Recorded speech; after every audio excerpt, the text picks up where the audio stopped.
Prescription products require completion of an online medication consultation with an independent healthcare provider through the LifeMD platform and are only available if prescribed. Subscription required. Individual results may vary. Additional restrictions apply. Read all warnings before using GLP-1s. Side effects may include a risk of thyroid C-cell tumors. Do not use GLP-1s if you or your family have a history of thyroid cancer. If you've struggled for years to lose weight and have given up hope, did you know you can now access GLP-1 prescription medications at TryLifeMD.com? We're now offering eligible patients online access to GLP-1s, the breakthrough prescription medication that can help you lose body fat and weight. Listen to what people are saying. It's fun to put on jeans that you couldn't get into 6 months ago. Every morning, I look forward to getting on the scale.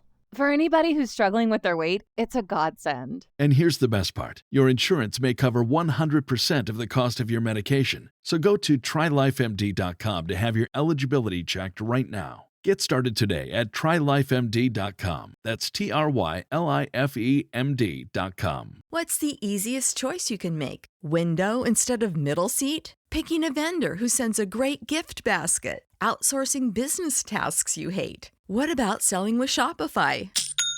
Whether you're selling a little or a lot, Shopify helps you do your thing, however you cha-ching. Shopify is the global commerce platform that helps you sell at every stage of your business. From the launch your online shop stage to the first real-life store stage, all the way to the did we just hit a million orders stage. Shopify's there to help you grow. Whether you're selling scented soap or offering outdoor outfits, Shopify helps you sell. Wherever and whatever you're selling, Shopify's got you covered. Sign up for a $1 per month trial period at shopify.com/try. Go to shopify.com/try now to grow your business, no matter what stage you're in. Shopify.com/try.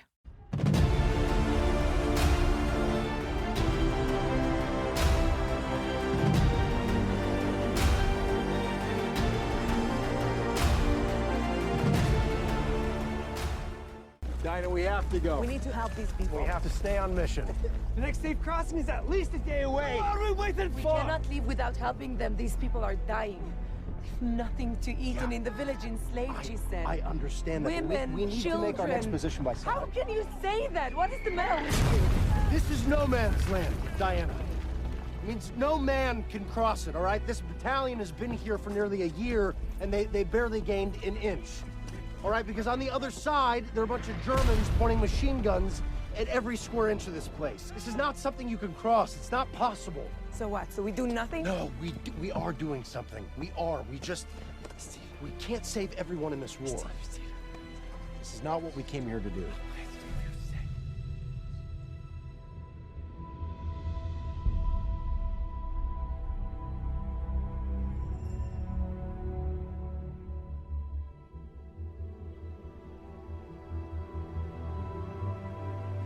No, but it's what I'm going to do.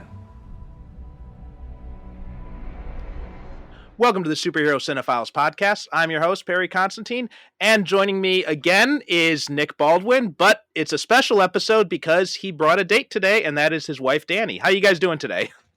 Great. We finally got her here. We finally did it. We've been talking about this for a while. 3 times I've appeared, I've been like, maybe one day we'll get Danielle here. Today's the day. Today's the day. We finally got Dani on the show. Yes, very excited. Dani, I am so glad you are here because you don't know what your husband has put me through every time, almost every single time he comes on this show. He exposed me to duck boobs. He made me watch duck boobs. Actually watched that too. He was watching the movie in our room while I was like, I don't know, decorating or something. And I remember like not wanting to pay attention to the movie. And I kept looking at the screen like, wait, what? It's like a train wreck. You can't look away from Howard the Duck. Yeah. Yes. Yeah. I'm so sorry he put you through that. Yes. And so when he told me that you wanted to come on the show and you wanted to talk about Wonder Woman, I'm like, oh my God, we have to have Dani on all the time because she actually has good taste in movies. Can we get like a clip that out? I want to put it in a button and then remind Nic that someone said that about me. No, it's going to be on the soundboard for our podcast. And every time I talk about education, she's just going to press it and it's going to be like, Dani has good taste in movies. I will make sure to edit that into its own specific MP3 file for you guys. Appreciate it, Perry. So Nick's been on the show before. We don't really care about his background. Everybody's heard from him before. As he often says every time he's on and he talks about the show you guys do, most people listen to it because of you anyway, Dani. So let's hear a little bit about you. Great. Yes, I am the talent in this relationship. Dang right. Nick's behind the scenes. Yeah, I mean, what should I tell you? In my real life, I do education. That's kind of boring. But I love it. I am as an educator, I agree. Oh yeah. But my big things are, what do I like to do? I'm a fitness instructor. So I do that a lot. And also I'm a comedian. So I like to think I'm funny. You're mostly funny. I was waiting for that. Definitely funny, yes. Yeah. And so actually I wasn't a huge movie fan until I met Nick. I don't know that you are yet still.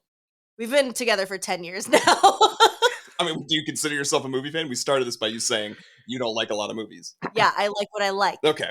And also, I guess, I don't know when this is coming out, but I'm currently very pregnant. So it will be likely listeners are hearing this after we have a child. So I have a child. Yes, now. Yes, there you go. Congratulations to you guys in the future. As a parent now, it's and I've told Nick this before after he told me that you guys were expecting. The newborn days are actually very nice. Aside from it's just you get a little bit sleep deprived, but it's pretty easy. You just feed them, you change them, you put them back to bed. It's when they start walking that it becomes a handful. As we just saw 4 minutes ago, as your son started to run away. Yeah. I'm rooting for and they get very loud at that point, too. I'm rooting for us to at least have the experience you had with newborns, because we have spoken to others who did not get blessed with the just easy feed them, boop them, and clean them and put them back together, put them back to bed. So I'm hoping that we get that. That's your mom my finger crossed. Described babies as a poop tube the other day. That Yep. was her best advice. It was like, just poop tube. Things go in, things go out. That's it. That's a very apt description. Can't wait.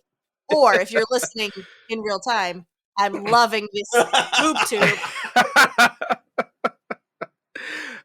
You guys also host the In Love with Movies podcast, and what you're saying about because I was listening to the episode you guys did on The Godfather, and my daughter now is obsessed with the Barbie movie, and there's that scene in the movie when they're trying to get all of the. You guys have seen it, right?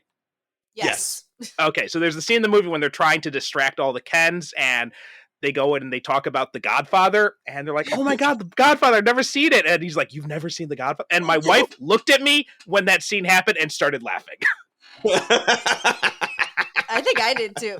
Yeah, because I had just watched The Godfather before that. Yeah, it would have been very soon, around the time that Barbie was released, is when we probably recorded that episode. I had never seen it before, but I have to tell you guys this: I love it. I get it.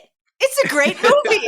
It is a great movie, but I definitely felt exposed that scene in Barbie. All men at that point were like, "Ooh, yeah. Oops, I've done that before." So, here we talk about superhero movies, and Nick is obviously the superhero fan and relationship. But Dani, what is your history with superhero movies, if any? Great question. I didn't watch a lot of superhero movies before I met Nick, and now it's a requirement to remain in the marriage to watch every bit of at least Marvel content that comes out. That's not entirely true. I haven't made you watch all of the content. The major movies we're getting real close. I'm just saying, you have not seen all of the TV shows. I have let you duck out of them. Okay, you're right. Many of them. You're right. 2 of them. Anyways, and I have grown to love being a nerd. I think through Nick, we're more into Star Wars. That's our nerdom. We have it tatted on us. We're in a room that is covered in Star Wars. Our child may or may not have a Star Wars-esque name, TBD. But when we were watching this movie last night, I looked to Nick and I said, I think this is my favorite superhero movie of all time. So I'm super excited that I get to talk about it, that we got to watch it. This is also the superhero movie I've seen the most out of any superhero movie. My top, if you have to ask me, Marvel, Ant-Man. What a guy. But of all superhero movies, it's Wonder Woman. With the ageless Paul Rudd, and I'm convinced there's a decaying photograph in his attic somewhere. You might be right. I wouldn't like if that somehow came out as a secret, I'd be like, yeah, sure, that makes sense. Yeah. Yeah, I love this movie too, but we'll get into that in just a minute. And my wife also has the same experience as you, Dani, because when I first started dating her, she said she didn't like superhero movies. So I made her watch Guardians of the Galaxy, and that got her into it. And then from there, she wanted to watch the second one. And then after that, I made her watch the Deadpool movies. And then after that, she was like, oh, okay, yeah, I like superhero movies now. So then I exposed her to, okay, good. We're going to watch the entire Marvel Cinematic Universe in order. Yeah. and somehow she married me. So yeah, it's a lot, but I think the good thing about, like, at least these movies, I know Nick is very into comic books. I don't know if you read comic books. Oh, absolutely, yeah. I'm assuming. The movies, at least, the big guys, are accessible to all. So even if I don't know all the background of, like, the things, I know I can go into one of these superhero movies and get, for the most part, enjoyment out of it. Marvel's really been dropping the ball lately. Their past few movies, they've sucked. Well, I was actually going to say, yeah, I think that's something that the first phases of Marvel and Wonder Woman did really well, whereas other movies in the DCEU did not do well, which is connect it, like, in these sort of, specific and intentional ways, but don't have the whole story hinge on anything happening outside of the movie that you're watching. Whereas first phase of Marvel and the second phase, like, basically most of the Infinity Saga, they were good at being like, you could watch just the Captain America movies and you would be able to track, like, that through line story. You know what I mean? You didn't have to watch all the other content. Now you do. And with Justice League and other things for DCEU, they were like, hey, Avengers was good. Let's just jump ahead to that. And it's like, I think both companies at this point have forgotten, like, the only reason those things worked is because you did really good, genuine character movies that made you care about these people, that you then put them through terrible things later. Like, you can't just leap to putting people through terrible things. You're like, I don't know who this person is. Why do I care if they're in a world-ending situation? Agreed. Yeah. So I'm curious, did you guys see the Marvels yet? No. Okay, so I think that just came out on Disney Plus, but I thought that was that was really enjoyable. Little bit tied into stuff that came before, like the Ms. Marvel show and WandaVision, but I think you can mostly watch it if you haven't seen those shows. Well, we have seen both of those shows. Yep. Okay, so then you're fine then. Yeah. And then I don't know if we're going to talk about this later, but another big piece of this movie, that, like, why I picked this movie, is because this is the first time I had ever seen a woman be truly badass and not, like, hinged on another man on screen. And I remember being in the movie theater and crying. And I understand where people who are, like, underrepresented, of a certain, like, skin color or, background, they've never seen themselves on screen. This is the first time I saw a woman on screen that I was like, holy crap. This is it. I get it now. I get why people like superhero movies. Yeah. Was that scene that you cried at? Was that the No Man's Land sequence? Absolutely. Yep. Yeah. I've heard a lot of women express that exact same sentiment. And I'm, like, getting goosebumps just thinking about it. Yeah, I saw that movie in the theater too, and when I got to that scene, I'm just like, oh my god, this is so cool. But I had no idea, like, how important that scene was to so many women, and it's been awesome hearing everybody talk about how much I think Kevin Smith's wife talked about it. He went to see it with his wife and his daughter, and they were both crying at that scene too. And he was talking to his wife about it later, and he was trying to understand, and she was just basically like, you don't get it. Yeah, the feels right there. It must be what you guys like the first time you ever saw a superhero movie, like a Batman or a Superman. Yeah. I think it's probably something that it's hard for us to identify with because we've just had it our whole lives and, like, take it for granted. You know what I mean? You exactly, may have some memory of it, but I think even that wouldn't have the same weight because we don't have a lifetime before it of not having seen ourselves represented. Exactly, yeah. Yeah. Mhm. I mean, I'm pretty sure that moment would have been the first Superman movie for me, but I don't even have a memory of when I first watched that movie because it's been part of my life for so long. Exactly. Yeah. And this is like not the first woman superhero I had ever seen on screen, but I think the other ones have been represented in like they can only accomplish so much with the help of a man or with the help of a team. And Wonder Woman, as we'll probably talk about, she don't need nobody. She is the God Killer. Yeah, and I think the other thing that helps is, and sorry, we're just launching right into the movie, but I had written down, this I think was not just the first like female-led superhero movie, it was the first truly good female-led superhero movie. And I'll save some of the details until we get kind of there again for No Man's Land, but like there are elements of this movie as a true film. It's got its flaws, especially the ending that we'll get to. But like I think a lot of other things were like, oh, this is just fodder and trash and not like good film and not good music, not good emotional stakes, not doing a good job writing, acting. It's like all the things that make a movie like a really good movie. They hadn't really been bothered with. Whereas there's a ton of bad movies out there with dudes who are the leads, dudes who are superheroes who are the leads. But there's also really, truly good ones. And there kind of always have been for at least my lifetime. Agreed. All right, so before we jump too much into the movie, what are you guys into lately? Is there anything that is really kind of grabbing your interest these days? Yeah, we have obsessed over I knew this was going to come. The Traitors. Have you watched The Traitors? I haven't even heard of this. What is this? Oh, okay. Well, there's different franchises of The Traitors. So I think it started in Australia. Sounds like, yep. And then went to UK and US at the same time. We started with US, and it is hosted by Alan Cumming. What a gem of a man. And the first season is they take 10 reality show stars and they take 10 normal people, and they determine that 3 people are traitors, and everyone gets murdered. Well, not everyone. One person at night gets murdered by the traitors. So then the remaining people have to try to figure out who the traitors are. So it's just a whole game of like deception and darkness and It's kind of like if you've heard of that like party game Werewolf, you know what I mean? Where like oh yeah, or Mafia or anything like that. Yes, yeah, exactly. It is that turned into a prolonged reality TV show competition.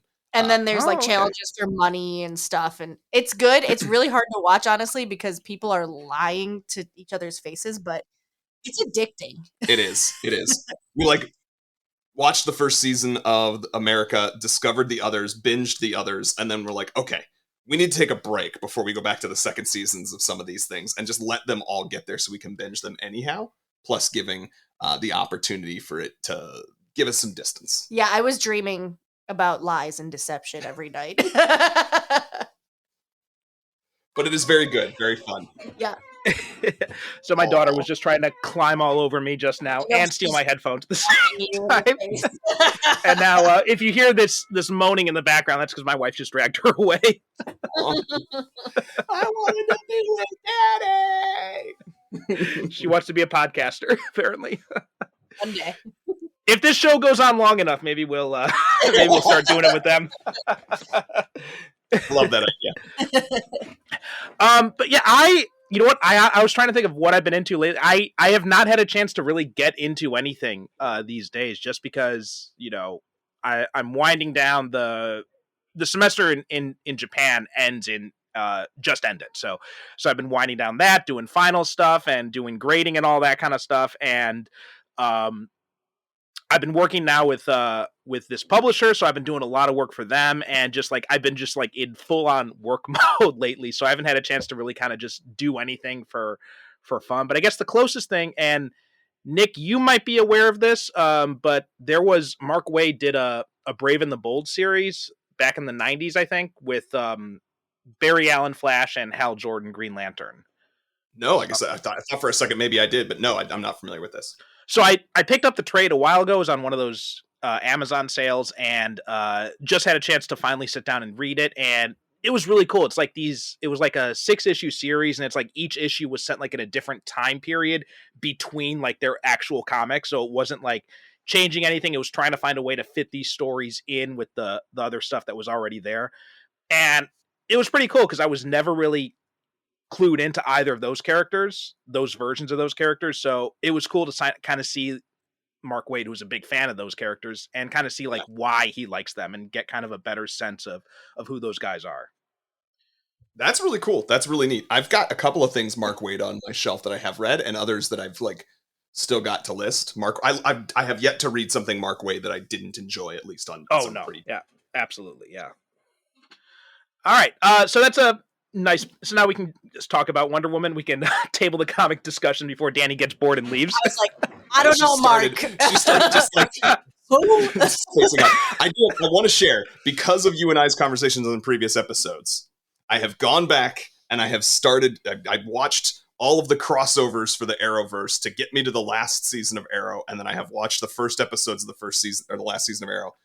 I literally was just starting Crisis on Infinite Earths today when our Netflix was having problems, so I ended up deciding to play video games instead. I am finally at that stage, and I have had the SCP episode classic in my feed, waiting until I finalize and finish that miniseries. So I'm looking forward to that. Yeah, that was a that was a fun episode we did back in the days when Derek was still with us. I'd re-listened to that too when we did that, when we released it for the classic stuff as well. And yeah, that was that's where the Arrowverse should have just stopped, I think, after that crossover. But you still got to watch Superman and Lois though. That is what comes next. Comes next. I decided I wanted to get through that portion, whatever I was going to watch of Arrowverse, and then I was just going to skip over to Superman and Lois without watching any of the rest of Arrowverse, since it is a sort of separate show. Are these cartoons? They are not. They are live action. Oh. Would you watch Superman and Lois with me? Ooh. We'll see. We're going to have a lot to watch in maternity leave, and you said only nice, feel-good stuff. Yeah, but I haven't watched most of the Housewife franchises, so I kind of want to catch up. That's Superman my superheroes. Yeah. I will say, though, Superman and Lois is so good. Even if you don't like the Arrowverse stuff, it is like this really well-done family drama, basically, just with Superman in it. So it's really quality TV. All right, maybe I'll give it a shot, just because Perry said. Yes! I brought you on the podcast. Let's talk about Wonder Woman.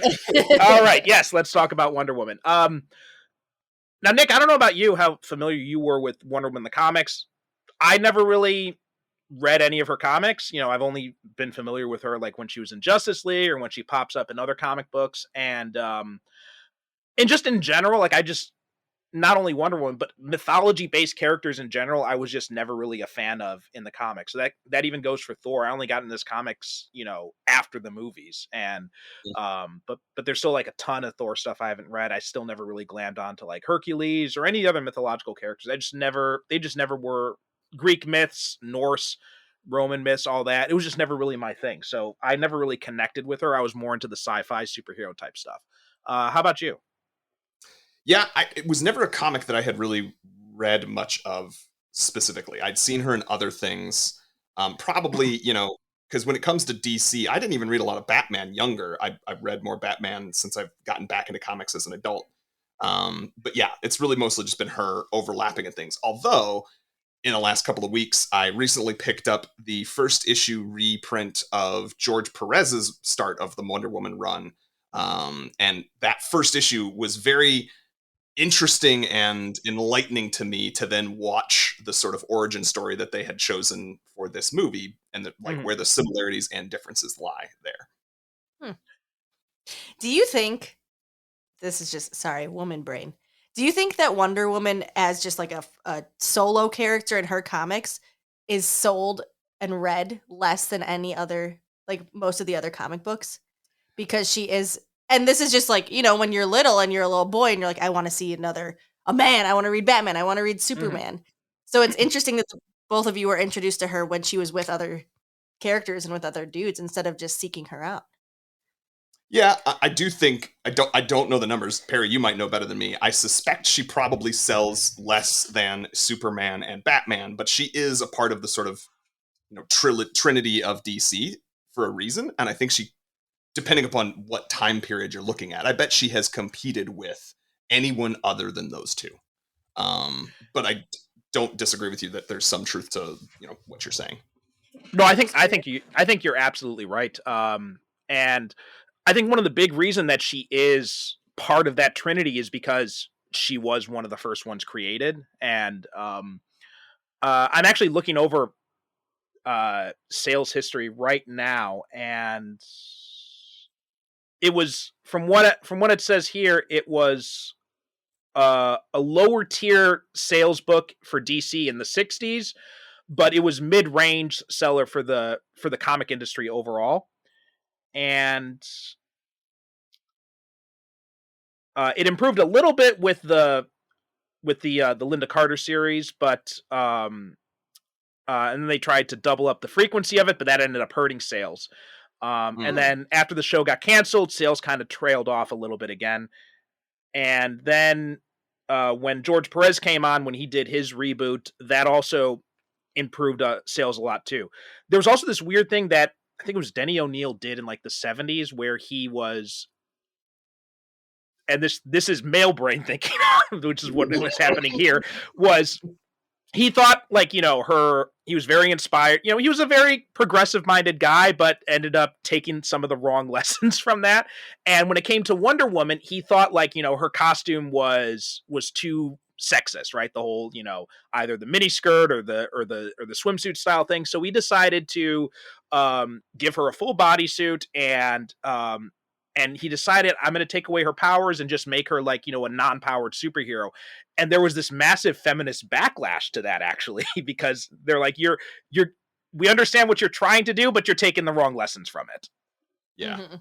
You're instead just depowering the most powerful woman in comics. Exactly. Yeah. Interesting.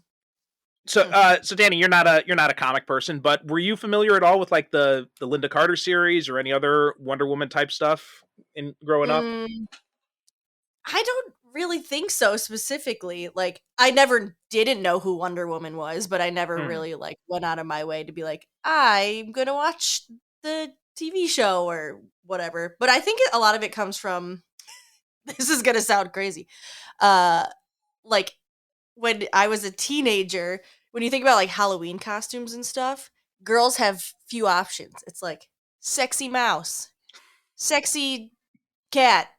And so Wonder Woman was always an option. And I always just thought, like, wow, on top of that being a sexy costume, this is just like a badass, like, woman, and a badass, like, she's just, it's a symbol of power. And I think also she represented, especially, am I making this up, around like 2016, the We Can Do It.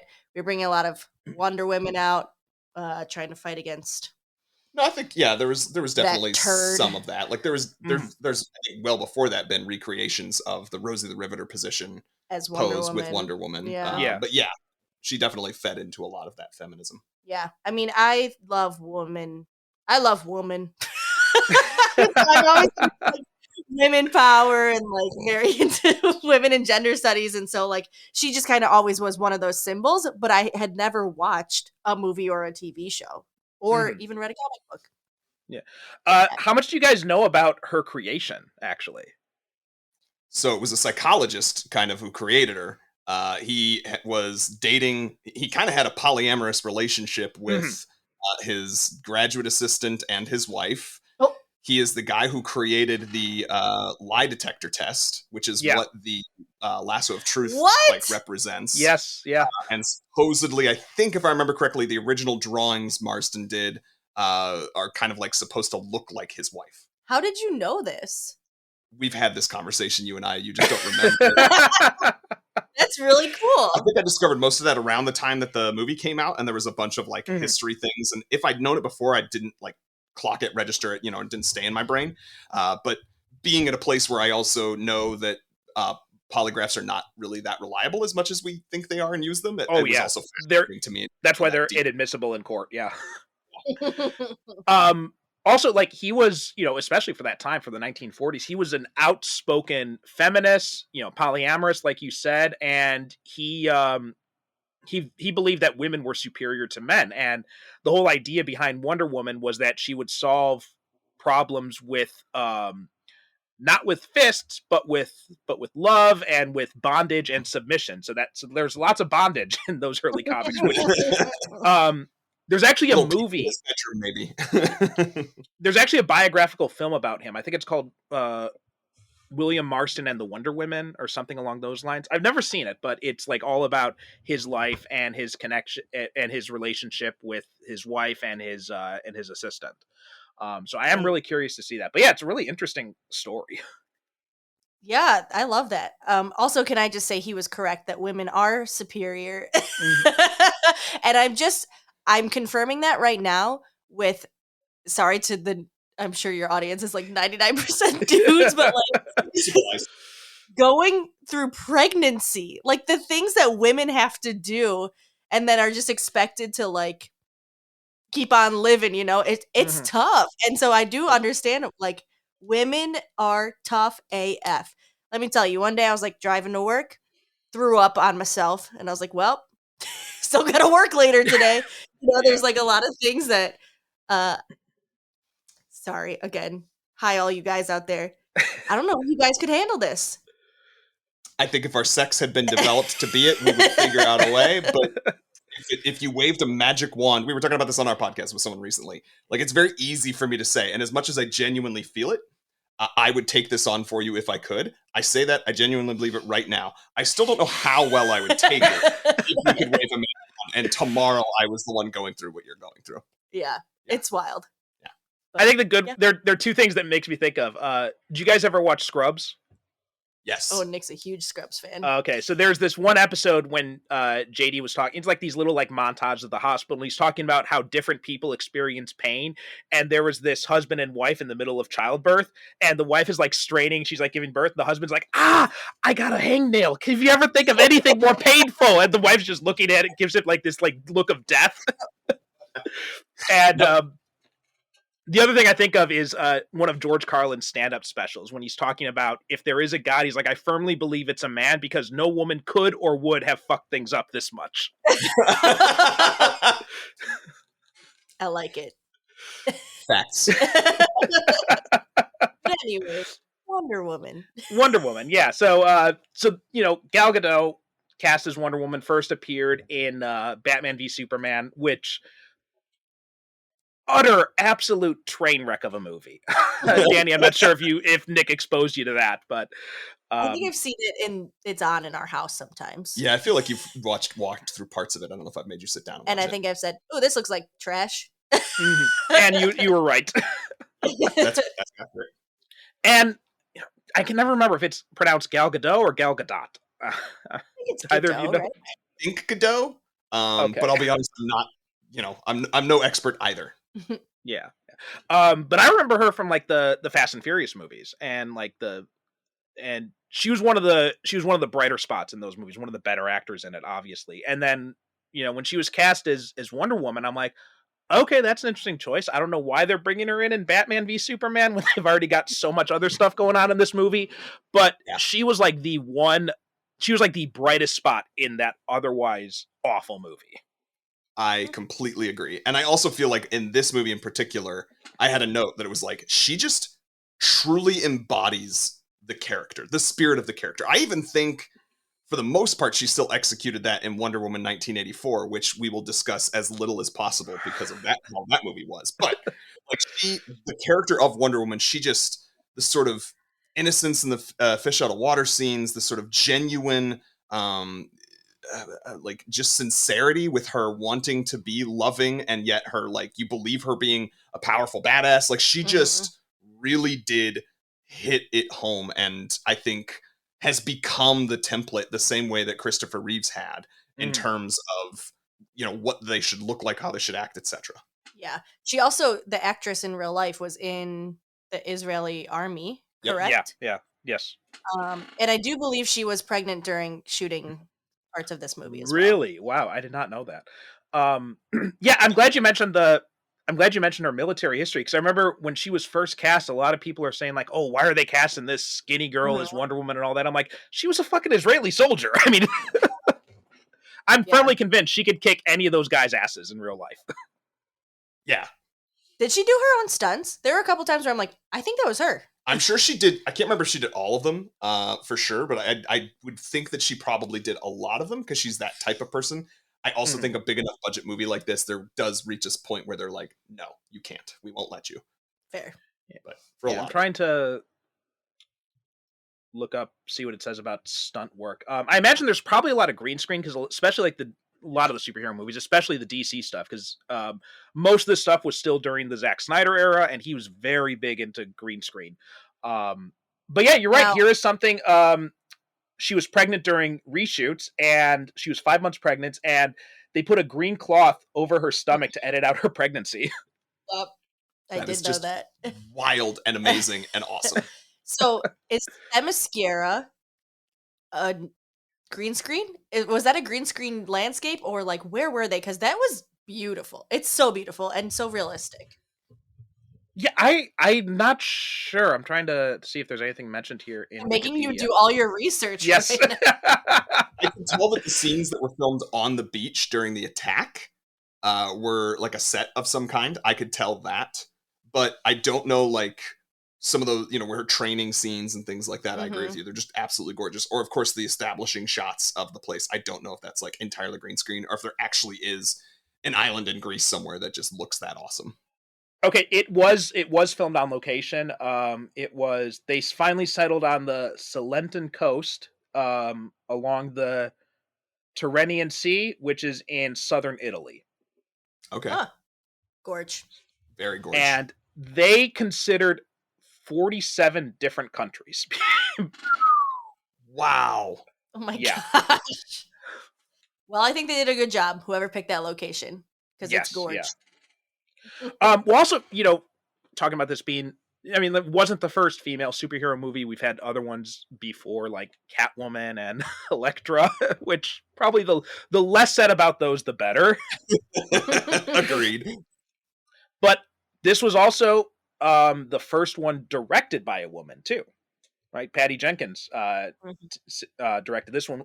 She was actually, I think it may have been no, she wasn't the first superhero movie directed by a woman. I think that was Punisher Warzone. Okay. But first yeah, female-led superhero movie directed yeah. by a woman, which I think says something. That there's that like female sensibility behind the camera. Yeah, and I think she knows, like we talked about already a little bit, but she understands the woman's perspective and like the feelings of, let me create no man's land and have this be the most shocking, wonderful, moving scene there is. But even the beginning of the movie, I think we were like 5 minutes in, I was like, I love this movie. It's just, it really is so good. It's so well done. It's so believable. And the Amazonians or the Amazons? I don't know. Amazonians? Both. I think either one works. Both are okay. They're all so beautiful, but in like a strong way. You're like, oh, those are scary women. Like all of them just have, their arms are so chiseled. And like that's so rare to see in a movie because women are always cast as like demure, docile, skinny, or chubby. There's not strong. There's not a ton of strong representation. And so I think that's why the scenes on Themyscira are like my absolute favorite. Yeah. Because it just puts you in a world where you're like, this would be a great place to live. Well, and I think that's the other thing that it sets up that powerful piece for women, especially because you really like, aside from you technically see some men in the sort of flash forward, Wayne Enterprises dropping off the photo or whatever that sets up her flashback to tell the real story of the movie. But other than that, you spend the first like 30 to 40 minutes before Trevor shows up as just women, and they're all being awesome, and they're all center stage, and they're not just randomly in the background. Like it is, and it really does allow for a thing that you don't see in movies that often, because you don't see that many women on camera without a man having conflicts and conversations. What is the Bechdel test? I think it's what it's called. Like, can two women on screen have a conversation that does not center around a man? Like, that's a feminist filmmaking thing. And it's like way more movies fail it than than manage to succeed past it. So there's actually there's a podcast about that called, I think it's called the Bechdel Cast, and I think I haven't listened to it, but I think that's what they do. They go into and they look at different movies and they see if it passes the Bechdel test. That's cool. I think and also there are not a ton of conversations. Well, there's like none about man except for Zeus and Ares and all that. And then you also get to see these ladies fight. They're fighting each other. They're practicing. They're training, and it's like so freaking badass. Like I wrote down that first battle versus Antiope with Wonder Woman versus Antiope. It's just so like you can feel her desire to like win and be strong and to be trained and be ready, and it's just so freaking cool. And then when the dudes actually do come, the Germans, they are when they all just leap right into action and like just start jumping off the cliff. It is just like, I challenge you, and that's the thing is, I think men, we've had movies that make you want to like their action flicks like that. They're going like, you're a fist pump, like kick ass. Oh! And I had the same exact emotion, and then it dawns on you like, I've never seen a woman be the one who prompts that feeling from me. Yeah. That's wild. Yeah. But yeah, they're so strong. You're just like, this is believable because they've trained so much for this. They're swinging from cliffs. They're shield. Like, just, it's so cool. And they don't have any guns. Yes. And I've seen this movie like probably like more than 5 times at least, if not more than that. Awesome. And maybe up to like 10 times, I think. But one of the things that always surprised me is when they're in that training scene and you see them doing all those tricks, the stunts on the horses. I'm like, holy! Every time I see it, it blows me away.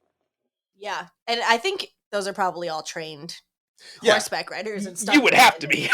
That is still a real life person, a real life woman doing that thing. Yeah, I love it. I want to be like the Amazonians. Yeah, I mean, like I said, like the whole Themyscira thing, the mythical land stuff, Asgard, all that kind of stuff, Olympus, never really interested me, but I was totally invested. I was surprised by how much I was invested in Themyscira in that opening, especially Robin Wright. Oh my God, she fucking killed it in this role. I was so angry when she died. I know that this is like my 4th watch or 5th. I can't remember. And I think this is the first time it hit that she's wearing the Wonder Woman crown until she dies and passes it on. I don't know why I never clocked that before, which I think is wonderful. And then, well, that's also, sorry, go ahead. You go ahead. I was gonna comment on the costume stuff, but you finish your thought first. No, go ahead. I want to hear about the costume. Okay, so one of the things that always kind of drove me nuts about Wonder Woman's costume was how America-centric it is. Right, it's got like the eagle breastplate, or then later they changed it to the W, but it's got like the star-spangled skirt or trunks, and then she's got the star and the tiara, and I'm like, well, she's supposed to be from Greek mythology. How do these things connect? And I think they did. I got a lot of criticisms of what Zack Snyder did with the DC stuff, but one of the things I think that he did really well was the costume designs, aside from the Flash. But the design of that Wonder Woman costume is an amazing upgrade of her suit. It evokes that classic costume, but it still connects it more to the kind of Greco-Roman themes of the character. Yeah, it feels like a gladiatorial, what you see Roman soldiers wear. Yeah. We saw it in real life. Do you remember? When we went to CWB out in LA. Yep. Yeah. And it's like skimpy, but it's not unbelievable because she's like, I need all of this. When she's like jumping a little bit ahead, but when she's trying on all those different outfits to be undercover and is trying to kick, and she's like, I can't move in any of these other clothes. So it's like, it makes sense why she's in this armor, but she also has to be able to jump and split and kick. And it's just, I agree. I love the outfits so much. Yeah. They're cool. Well, also with the skirt thing, how it's like, I don't know what it's called, but like the greaves or the whatever it's called, but that was that's historically accurate. That's what like even the male soldiers wore back then. So it's a very good update of that. And even the star, they made some slight changes to it, so now it's not obviously like a US themed star. So it seems more like it does fit a lot better with that era that she's coming out of. Agreed. And then there's like one last badassery move when like Wonder Woman does not hesitate. She sees Steve start to drown. There is no hesitation. She's like, BRB, let me hop off this cliff and save this man's life. And like, I think that's so establishing of like who these women are, that they are so strong, but also they're doing it with love. She like would never let a Mhm. human die Mm-hmm. who was innocent. You know, she kills a couple people later on, but Well, and yeah, with that, I think the same thing. It goes to show like her just unending compassion that she has to be dragged along when they are watching the horrors of what's happening to the innocents.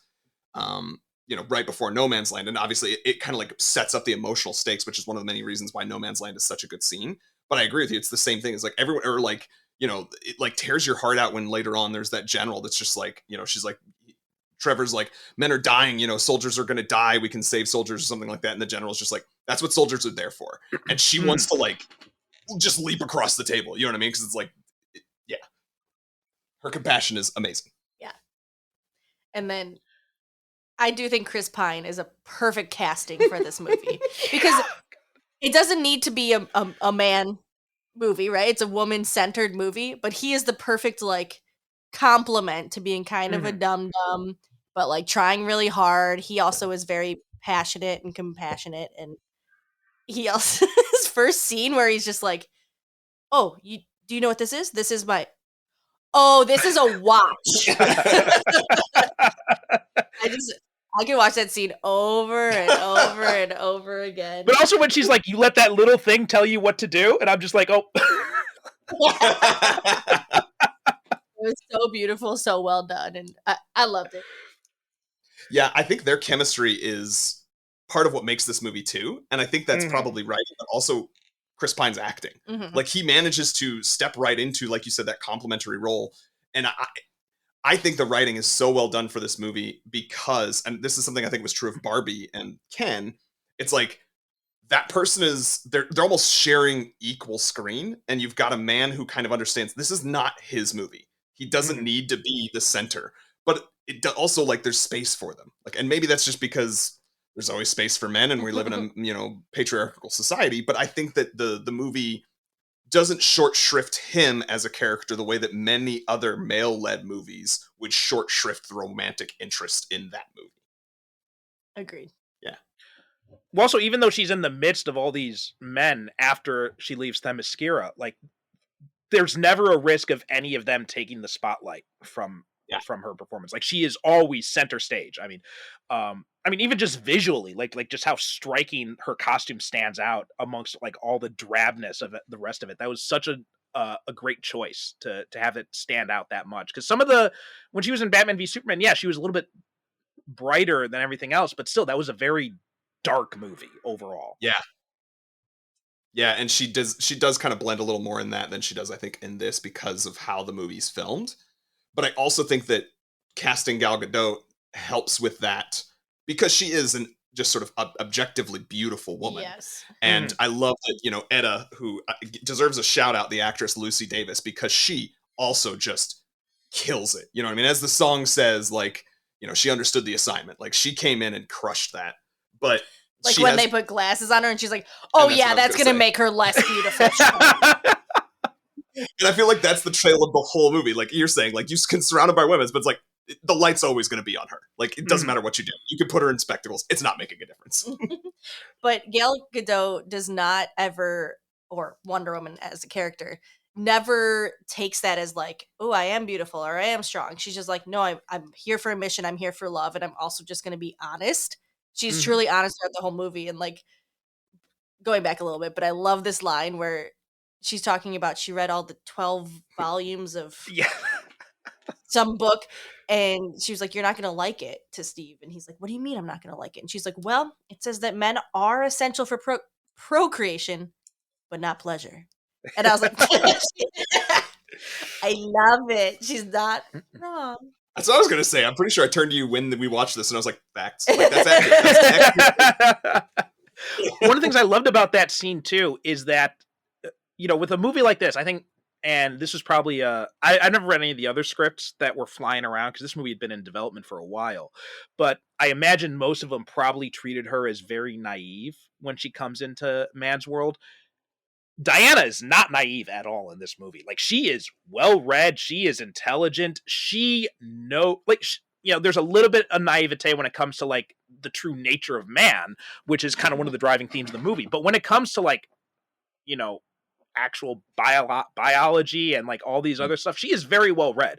And like she says, yeah, when he's like trying to talk about all these things about like he's trying to dance around, you know, the talk of sex, and she's just very direct. She's like, you're talking about the pleasures of the flesh. I know, I've read up on this shit. Yeah.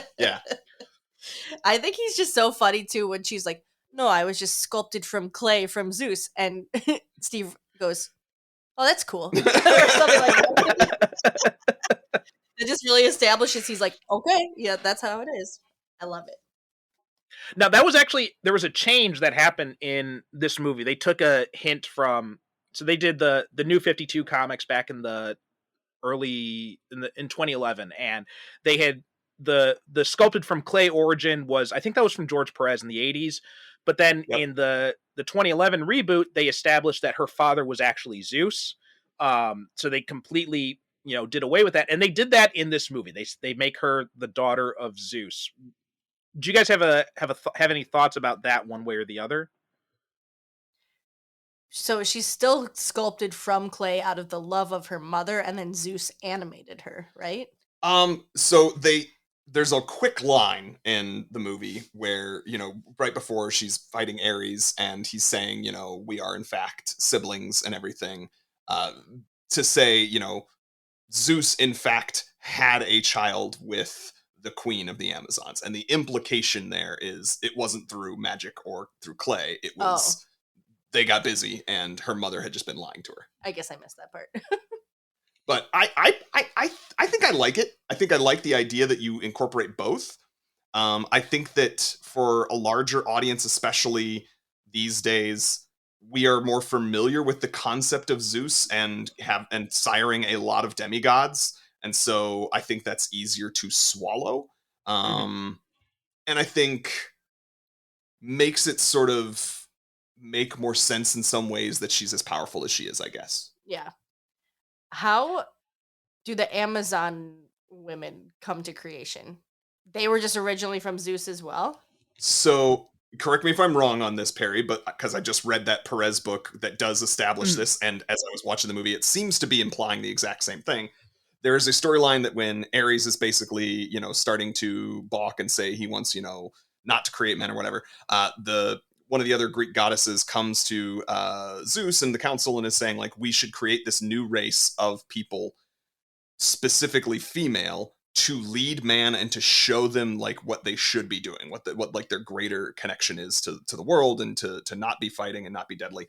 And therefore it is this like reincarnation of former women who had lived, and their souls, like that Gaia, the first, you know, mother goddess, was protecting, and then they like these goddesses come around and decide to birth they call them the midwives. They refer to themselves as the midwives, birthing these reborn women who had been killed by men in the past. And then they become the Amazons, and they all just sort of like then fall to the earth and come out of the water. And that's kind of exactly what's depicted in the movie. So yeah, I never read that Perez book, so you are the authority on this one in this room here. Yeah, but read one comic, awesome. Yes, my take on what they had said was just what they said in the movie, right? Zeus created the Amazons to be like the guardians of men, or something along those lines. So I don't know exactly how he created them or where they kind of came from. So I think all of that is just kind of left up to interpretation. Yeah. I think the thing that stuck out to me is that what their purpose was. Which is love. Love and guidance of man. Like their whole point was they were supposed to come to Earth to, like, they were like, basically they looked around and they're like, oh, man be fucking up. Let's send this force to them to then help them get back on the right path. Was the Amazon's original purpose. And it's the opposite of Ares, who was just like, man is bad, so let's not do anything about it and just get rid of man. Yeah, exactly. So, you know, in the original comics, Diana came out in World War II, and I think a big reason why they changed it to World War I was because this was shortly after Captain America: First Avenger came out. So they didn't want to be seen as kind of like copying that. So they switched it to World War I instead. What do you guys think about how they used World War I in this instead of World War II, or instead of just setting it in the modern day? I like that it's set in a war that, like, Okay, sometimes I'm a little naive myself. We tell this story all the time. Nick was watching The The Martian. Martian, and I was like, wait, is this based on a real story? And there was a couple times when we were watching this last night, I was like, wait, is this based on a real story? Like, did Wonder Woman help us save the war and the war? Oh my goodness. But I think that's a great part of it because it makes it really believable of like, obviously the idea that love should conquer all and that man really is flawed. Yeah, and actually, yeah, I do have some thoughts because I had some notes on this. For one thing, there are a lot of similarities between this movie and Captain America: The First Avenger. The whole With the plane at the yeah. end and sacrificing yourself. It was a good thing they made that choice. I also think that it fits really well because before World War I had happened, nothing like that had ever occurred. And it was like we had created deadly machines, but we had never created anything that was sort of weapons of mass destruction and weapons of mass violence until World War I. There's a reason like people still talk sometimes about in history classes, mustard gas and things like that. And the reason that that's sort of an upscaled mustard gas is the storyline of this, because like we had never figured out a way to kill each other on such a massive scale. And it gets said a couple times. People thought when this war happened that surely once we finally get through this, it was so horrific, we will never do this again to each other. And I had a note about like, it's so depressing. So much for that. That we didn't do that at all. We didn't learn that lesson. We very quickly had World War II, relatively speaking, and have basically just been killing each other nonstop with even more advanced weaponry ever since. And so to me, World War I is kind of that turn where it is when the balance shifted in that direction. And so that makes me think it's perfect.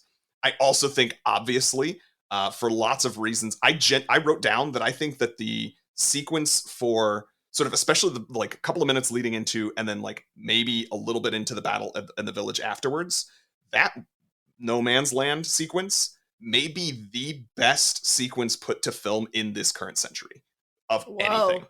Because I was talking about and I took some notes even. The music is done so well to set it up. Like I said, they show you the horrors that she's experiencing and this like strife and the compassion, and people are saying, no, there's nothing you can do. You must continue. You must continue. The one-liner that like is implied, but I don't think anyone ever actually says, they say that's no man's land. It means no man can go there. And there's the opportunity where she could have been like, no man can, or but a woman right, can. Like in Return of the King.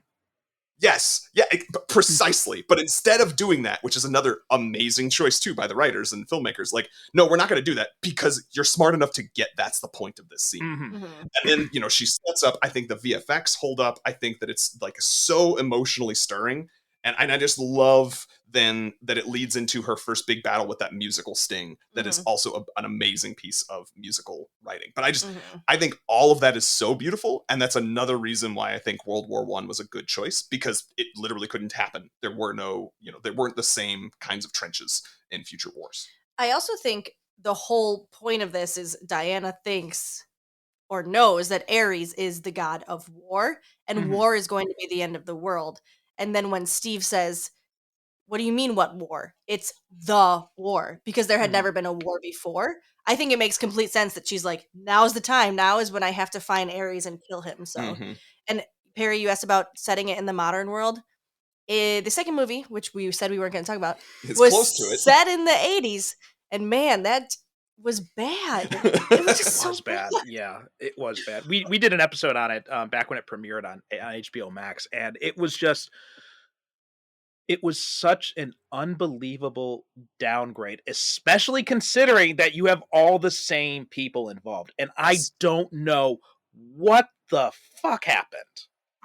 Me neither. So I like to remove it from my brain. I will never watch it again because it doesn't exist to me. This is Wonder Woman. I'm preparing to do pretty soon. I'm going to be recording a DCEU ranking episode with. Okay. And so I've been like, kind of like rewatching bits and pieces here and there. And like, I was thinking like, because I haven't seen 1984 since that first viewing. And I'm like, do I want to watch it again? I think I'll just listen to the podcast we did instead. Just go ahead and put it in the bottom. Know that it needs to be there. There's literally no of the other movies, unfortunately, that were worse. So.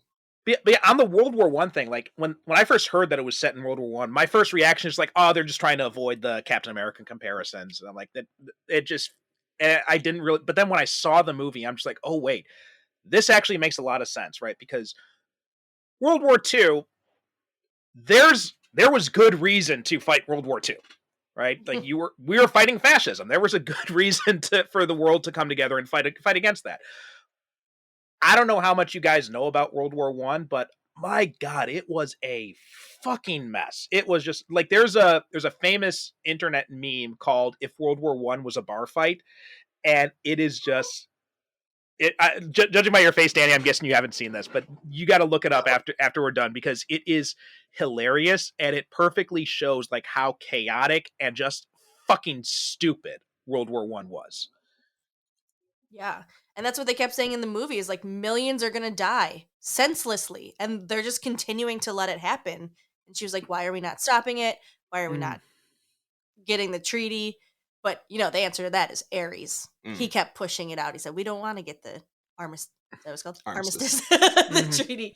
But that's what makes Diana so mad. She's like, why are we killing these people for no reason? And then you add the women and children. And that's when she was like, nope. It's over for you bitches. I also liked how they sidestepped the whole English is the universal language thing when she says, she's like, we speak hundreds of languages on Themyscira. I'm like, oh, okay, that's good.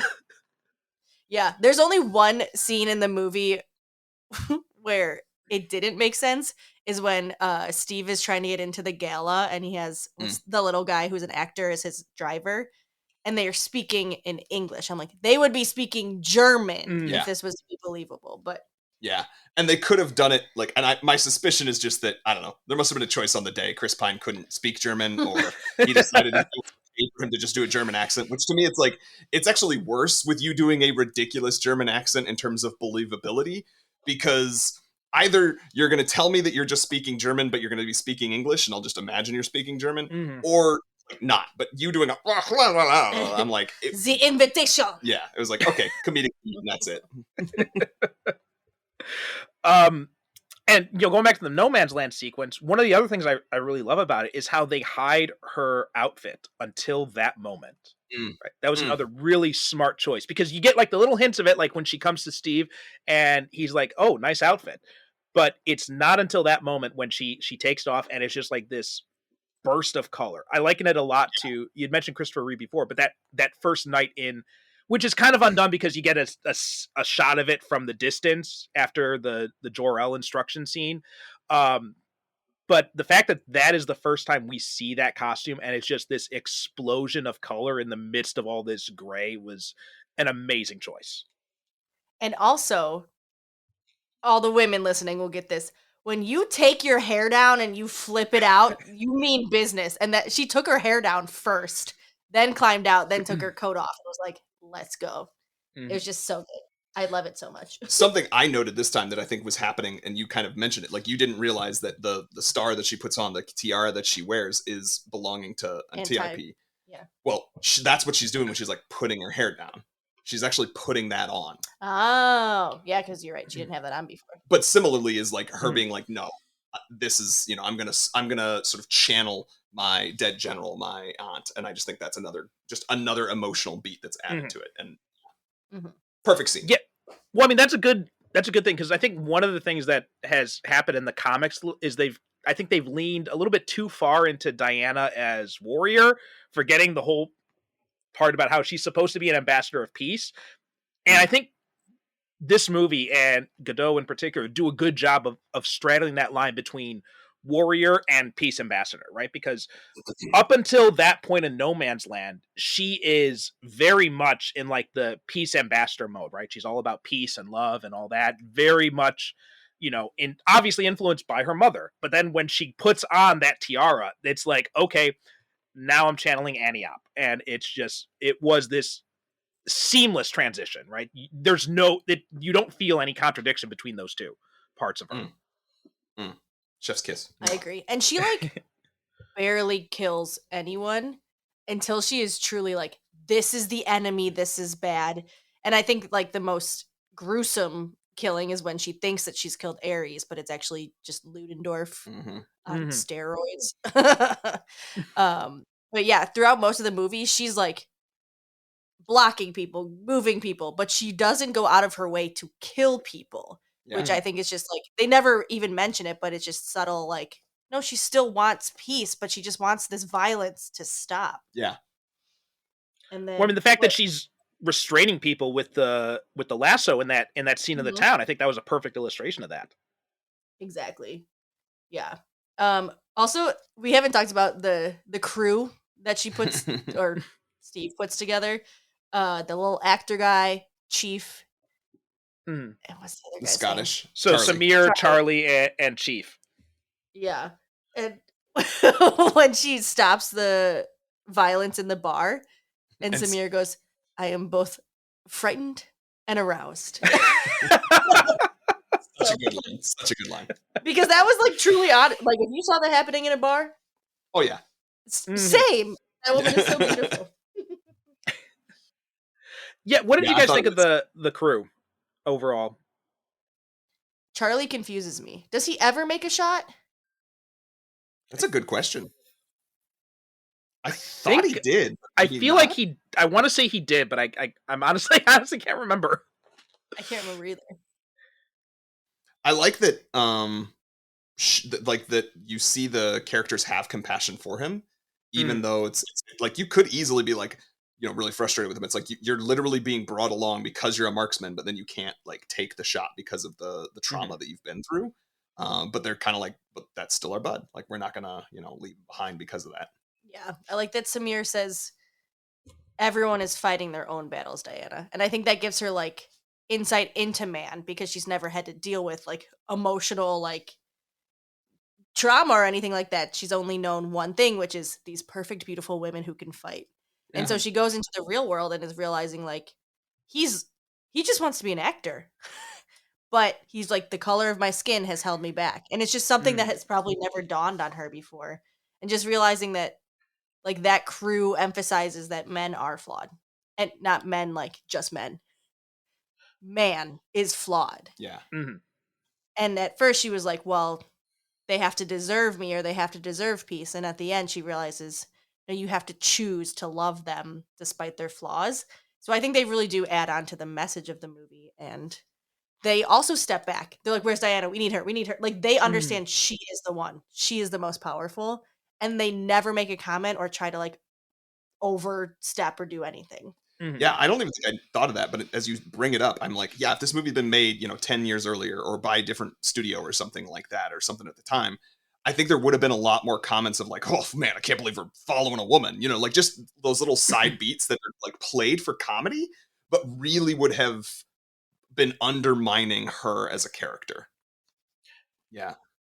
Also, speaking of I didn't know this, but I just read this now. So Eugene Braverock played Chief, and he was really concerned about the possible stereotypes in the representation. So he brought these concerns to Patty Jenkins, and even like he wasn't really keen on the character just being called Chief. And Jenkins said, "Okay, well, tell us what we should change." And he had like this unprecedented level of creative control over how his character was portrayed in the film. He said he had never had that experience before on a set.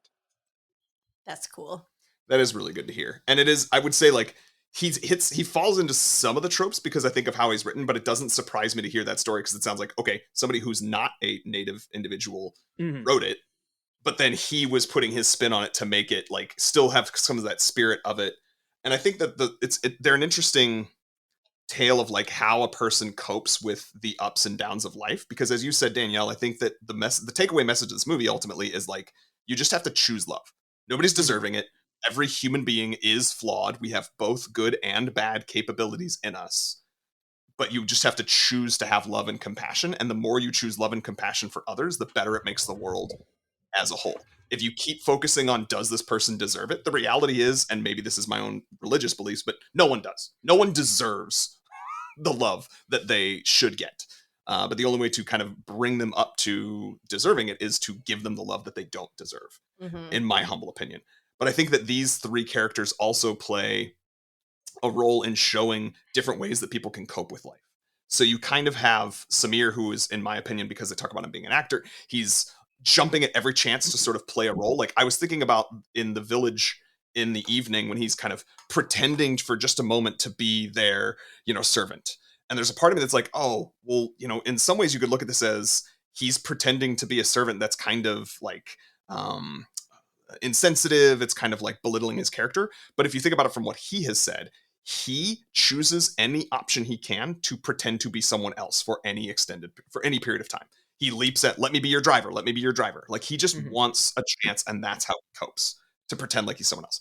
Then you've got Charlie, who's like not dealing with it well. Occasionally he lets himself, cry and sing or whatever, but like mostly it is just he is suffering in his trauma. And then you've got Chief, who's just sort of like seems to be at peace with what the world is. That beautiful scene where he's talking about like, I got nowhere else to be. Like, what else am I supposed to do? At least here I'm free. At least here I get to make my choices. Anyone could die tomorrow, but I could be dying tomorrow anywhere. And, then he says something like, all of my people, have been destroyed basically. And she's like, well, who did that? And he's like, his people. And he's literally gesturing to like one of his best friends. You know what I mean? And he's just like, but I recognize that's not him personally. That is just like, that's the truth. That's the facts of the world, And so I think they provide that viewpoint if you want to look at the subtext. Agreed. Yeah, well said. Also, how good is that scene when they're in London? And well, first, I love the fact that when they come into London, he's like, oh, we're here in London, and she looks up and she's like, this is fucking disgusting. Idiots. He goes, yeah, it's not for everybody. But I mean, like, I love that scene because it was the reality at that time. London back in the early 1900s was a shithole. Yes. But also that scene that echoes the scene in Superman the movie. Like, you can tell there's so much of Superman the movie's DNA in this. But when, they're ambushed by the German spies and she deflects the bullets instead, like that was I love that scene. What's funny is the first time I saw this movie, I had not watched the original Superman. And so now after having watched it last night, I was like, oh, this is the same scene as in Superman. And it's just like brilliant. And I didn't have to know it to love the movie, but it just adds that extra little layer of like, she is also Superman. Yeah. She is the Superman. Yeah. The one thing I think when I was thinking about this movie and I was like, did she need to be in love with Steve Trevor? Or like, did they need to have the kiss and the Night of Passion together? They did it, I think. And I said, I'll allow it because they were celebrating such a big victory. Like, she had just saved that whole town and she was just feeling super great and he had helped her. And he showed in that battle scene how much he understood her by not being like, I got this, get out of the way. He's like, no, you guys pick up this piece of metal, put it on our back. We're going to support her. And, like, if I were a woman, I'd be like, damn, I love you too, because I'm in charge. And then obviously it adds to the end how heartbreaking it is that he's like, all right, well, got to go sacrifice myself for today. Well, another thing I liked about, one of the reasons I especially like the fact that they had that sex scene and it happened so early is that they don't go into the route that I think a lot of movies do, where it's either a woman is either a virgin or a whore, right? There's no in between. So it's just like, yep, she's going to have sex. She's going to enjoy it. And there's nothing wrong with that. So I thought that's how I looked at that scene. Yeah. And it's not her being taken advantage of. It's her choice. Right. And it's not, to get something. It's like you said, it's just celebrating life. And I think, it's another one of those be in the moment kinds of things. Yeah, definitely. Because tomorrow was not guaranteed. Yeah. For Steve. R.I.P. Something else too I noticed about this, and after I watched this and then watched the theatrical cut of Justice League, there was something that was really unsettling about the way that Gal Gadot was photographed in Justice League compared. And I'm like, why am I not liking this? There's something that feels off.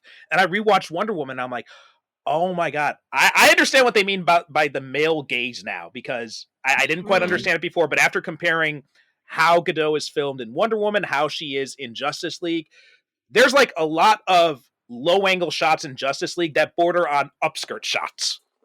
Yeah. Dang. Yeah.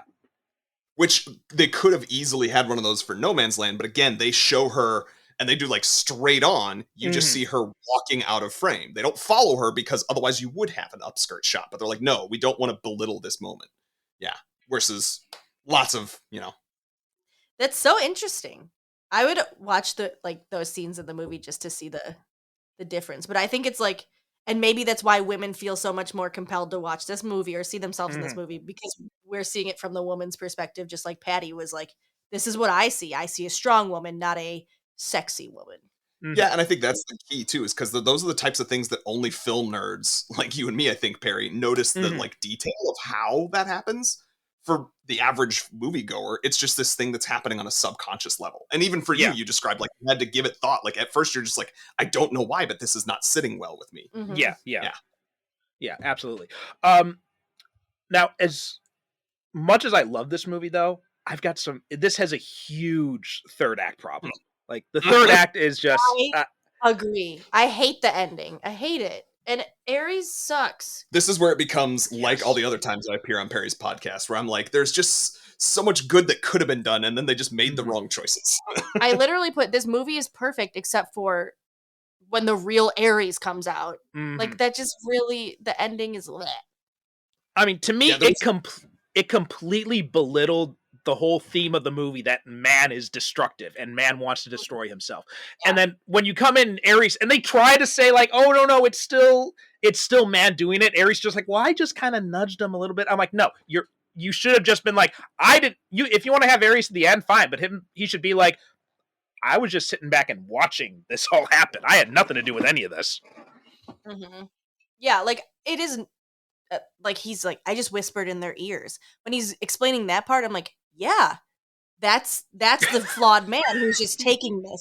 But then he's like, JK, I'm going to suck up all this metal and turn into the devil, but also still have this awful mustache. And like, I hate it. I love David Thewlis as an actor, David Thewlis, but he was not the right choice if you wanted to have his face. And I don't know if it was his choice to be like, you must have my face. I think if they were, there didn't need to be a CGI slugfest at all. There's this weird belief that there does need to be. Didn't need to be there at all. If you were going to choose to do it, make it shorter, because that's the only part of this movie that starts to feel long, because it's like 30 minutes unnecessarily. And C, if you're going to have him turn into this huge CGI creature, then have him go full bore CGI creature and turn him into what Ares is in the comics, where it's like underneath the helmet is just black and you see two red eyes staring at you. Like just have him do that, and then when he comes out of the smoke, David Thewlis' face is gone. No ginger mustache. He is just Ares, menacing force. Especially like that mustache, it distracted me so much when I'm like, what the fuck are you doing? Just don't do this.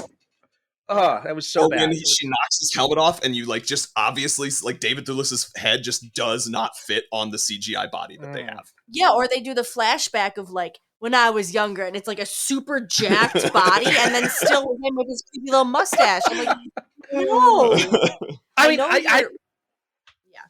He's a god. Why not just, like, these gods, they have the ability to transform into different people. Why not just get some, like, super jacked guy to play the Ares part? And, like, you could have David Thewlis then voicing it or whatever, but yeah, that was just so unnecessary.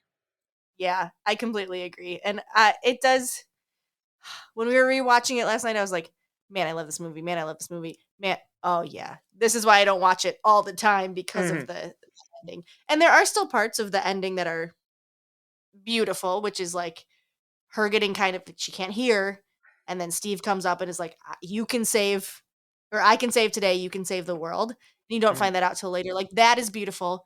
Her not murdering the masked woman, Dr. Poison. Dr. Poison, like, that's also really, really great. Because it's her choosing love, and it's her having that moment of remembering. And also she's like, lady to lady, get out of here. But yeah, all the other Ares stuff, I'm like, yeah, the Ares stuff, I mean, I think you're agreeing with us. It just detracts, like you said, from the stuff that is beautiful. It makes the movie longer than it needs to be, and it detracts from the message of man is flawed. You have to choose not to fight, and that's what she does with Lady Death or whatever, Lady Poison, Dr. Poison. Dr. Poison, yeah. Because sorry, go ahead. Sorry, I was just the line that Danielle mentioned, I turned to her and I've told her this story before. Part of the reason this movie stood out to me personally, so this is getting a little bit of what we talk about on our podcast with personal shit. So the ways that we cope with stress is Danielle is sort of a just constantly anxious person, and every single day. I don't tend to feel that most days, and then occasionally my depression will take hold, and I am like catastrophically in the red and very much not in a good place. When I first saw this movie, even as far back as 2017, we had reached a pattern where she sort of would save me and pull me out of my dark spaces when I hit there, but it was like infrequent. Versus me, I was sort of taking care of her and her general anxiety every single day. So when that line happens where he says, I can save today, and see, I'm getting like emotional just saying it. When I can save today, but you can save the world. That truly is a big part of why this movie identified for me in our relationship, is that Danielle is my Wonder Woman in that sense, that I'm able to save the day every day. I could save this day. You're the one who pulls me back from the brink and like saves all of the world. So it means a lot to me too. You guys are going to make me cry. I know. Can you get that in a clip and then put in a button and then... I was way too verbose. Sorry, I'm talked too long. What I was going to say too is, like, you know, I've been working out my rankings for this ranking episode we're going to be doing, and when I was thinking about, like, if not for that third act, this would be number 1 in my DC EU rankings with a bullet. But because of that third act, it actually falls down to number 3. Oh, dang, Aries! I gotta know. What are you willing to spoil? What the 2 above it are? The 2 above it are the Suicide Squad is number 1, and Aquaman is number 2. Oh wow. Okay. I've never seen Aquaman. I politely disagree with you on your number 2, but to each their own opinion. Well, because I think Aquaman is. I think overall, I would say Wonder Woman. Again, it's the third act problem. Like, if not for that third act, Wonder Woman would unquestionably be the better movie. Whereas Aquaman is consistent all throughout. Wonder Woman takes a massive dive in that third act, and that's what knocked it down. Damn, that stinks. So if we're repitching the third act of this, does real Ares show himself? I think I'd be okay with him showing himself, but just like being just kind of like as a bystander. Like I didn't do any of this shit. I'm just sitting here with a bucket of popcorn and watching. And then, you know, you cut to David Thewlis with like just popcorn butter all over his mustache. I do actually think that could work, and you could keep it David Thewlis and still have the like surprise. Because I was thinking you could just make it. I mean, it's a little hollow if she defeats Ares, but I think you could do it where Ludendorff or whatever is Ares, because it feels like they did a really good job making him the red herring. Ludendorff, thank you. They set it up that it makes a lot of sense. He seems like a mustache twirling villain. You've got the whole weird where she's talking about him being weak and then gives him that vapor to smoke, you know, and it kind of implies like, well, maybe it's Ares who's like needing that extra special sauce because he's a weakened god, whatever. I think you could have done that and had him just be Ares and have her kill him, and then still have it be like her taking that moment where she's like, I killed Ares. Why aren't people stopping? Why aren't people stopping? And instead of David Thewlis showing up again at all to be like, oh, you didn't really kill Ares, have it be, she did kill Ares. And yet you still have the flawed humanity that they are not stopping, because that's the kind of, like you said, Perry, it cheapens it when they make some of the choices. You go away from the idea that like, no, you need to know man is flawed. We have good and bad in us. And that message is still there without Ares being there. Is there a comic book of Wonder Woman where it ends this way? Like, was this going off of a book? Or did they make it up? I'm not familiar with most of Wonder Woman's comics, but I don't think so. I think they just took like bits and pieces of her origin story from like the George Perez run, from the Brian Azzarello run, and then they just kind of weave this World War I story to fill in they have the origin story comes from those comics. The Steve Trevor coming to Themyscira, her deciding to go back with him to stop the war or whatever. In this case, it's World War I instead of World War II. But outside of that, I think everything else is just original to this movie. I think you're right. Yeah, that's my impression too. Yeah. Well, Patty Jenkins should have. Well, she just directed it. She didn't write it. She might have co-written it. Anyways, whoever needed to do some edits. I'm seeing the writing credits are it's Zack Snyder, Alan Heinberg, and Jason Fuchs. But I imagine there was probably some Patty Jenkins probably did some like uncredited rewrites or something like that, because that usually happens, right? Because the way the Writers Guild rules work. Like you have to contribute like a certain portion of the screenplay or something like that to have actual credit on the screenplay or something along those lines. Interesting. Yeah, then maybe this is like a... Oh yeah, here, it does say Alan Heinberg's work had to be finished and rewritten by Jenkins and Jeff Johns after he left to work on a TV show. So they did like uncredited rewrites on this. Interesting. I was going to say Zack Snyder is the... what's his name? Paul Feig? Nope. Kevin Feige is who you're thinking of. Kevin Feige, not Paul Feig, of DCEU, right? Of the... Early on, At this time, yeah, he would have been. So maybe he was the one who was like, well, it still has to have that big cinematic I could see ending. that. And so I feel like Patty Jenkins was like, okay, I'll control the first 2 pieces of this, and then we'll still give audiences what they think they came for. Yeah. And have fighty, killy. I think by this point, Snyder was probably gone from it, but the basic outline that because it said it was the story came up by Heinberg, Snyder, and Fuchs. So I think that means like he just kind of came up with like the plot outline. I don't think he actually had any writing on the actual script, and it looks like Alan Heinberg actually wrote the screenplay itself, and then Jenkins and Johns rewrote the screenplay parts of it. That tracks. Well, do better next time, guys. Another problem I have with 1984 is just the implication here that, Diana has become, and I think this falls into like cliche territory where she is so obsessed with the idea of losing Steve Trevor that she just shuts herself off from the rest of the world. I feel like that is a very un-Diana thing for her to do. I agree. Yeah, this movie ends with her looking back post 84 and just being like, that was a great time in my life. I believed in love, or I still believe in love, and that's because of this moment. But it doesn't seem like she's angered or like shut off because of it. So it's weird to like then go back and be like, but in the 80s, she also is a hermit. Or I can't even remember the story of that. And also for her to like be so active as a hero, and that and like then nobody sees a superhero until Superman is. So it's just like it's completely out of place with the rest of the continuity of that universe, which, I know we're supposed to look at, especially now that it's over, look at these movies in isolation, but it's so maddening what they did to her character and how 84 felt like a backtrack in so many ways. Yes. Yeah, agreed. I don't like that movie at all. Especially because I don't get why you call a movie 1984 and it has absolutely nothing to do with the book. 1984 is such a big shorthand for like totalitarian government and all this kind of stuff, and instead it's just like, nah, it's just a 80s movie. This doesn't make any sense.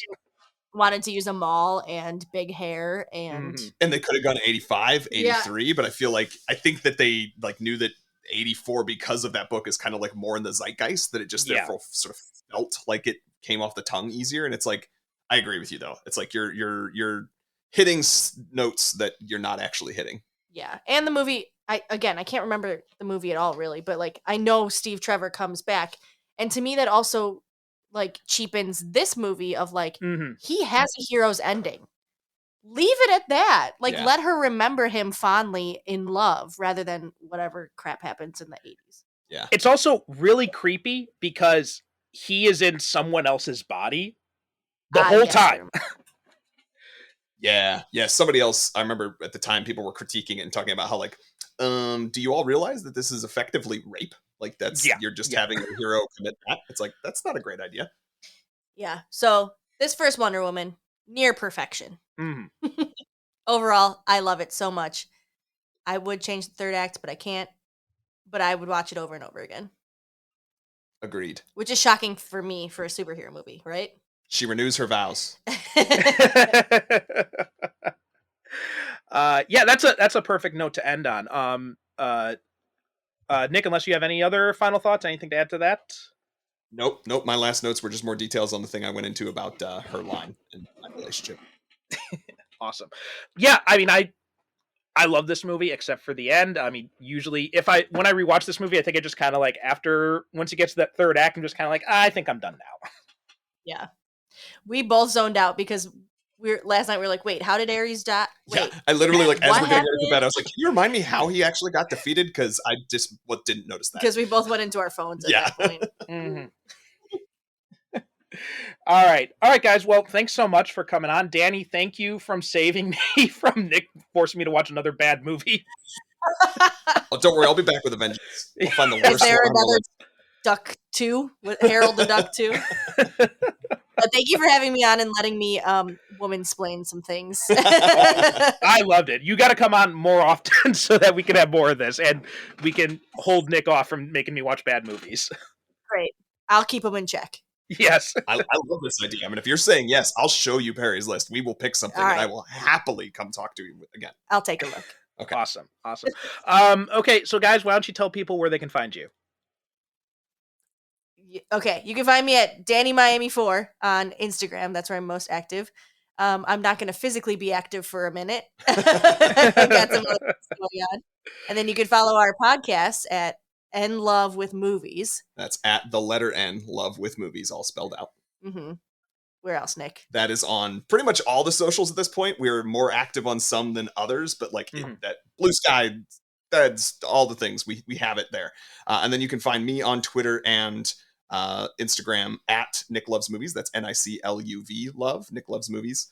But yeah, other than that, if you're hearing this in our feed, because we're going to do this as a crossover episode, Perry was kind enough to help us out there when it comes to baby birthing.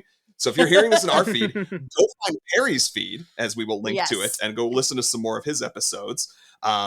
If you're listening to this in Perry's feed, go start with maybe Perry's episode on our podcast. See if you like what we talk about there, and then listen to some others around it as well. What movie did we watch? High Fidelity. Oh, yes. I knew that. Which gave Dani a bad impression of me before we even met. Who is this guy? And we have since then watched other John Cusack 1980s movies. So, yeah. Yep. Awesome. Yeah. So, yeah, definitely check that out. The High Fidelity episode was a lot of fun. I really enjoyed doing that. And, yeah, as for us, superherocinephiles.com is the website. Super Cinema Pod on Threads and Instagram and Blue Sky. And also, I've got a comic book that just came out, Paragons of Earth. By the time you're listening to this, we might be doing a Kickstarter to try and raise some extra funds. The crowdfunder had finished. So I don't actually know what the link is right now, but it will be in the show notes when it is ready. So please check that out. Thanks so much for listening, and we'll talk to you next time. Bye-bye. Thanks for listening to the Superhero Cinephiles podcast. Superhero Cinephiles is produced by me, Percival Constantine, with the support of Zencastr. The show is created by myself and the late, great Derek Ferguson, our host emeritus. Visit us on the web at superherocinephiles.com to listen to past episodes or find out how you can be a guest yourself. Support the show by visiting our advertiser links or click the Buy Me a Coffee link on the website to make a one-time donation. You can also support us by visiting crowdfunder.com/paragonscomic. That's crowdfunder with no e.com/paragonscomic, and help support my superhero comic book, Paragons of Earth. We are Super Cinema Pod on both Instagram and Blue Sky, so please be sure to follow us. We'd also appreciate if you could rate and review the show on Apple Podcasts and share us with your friends.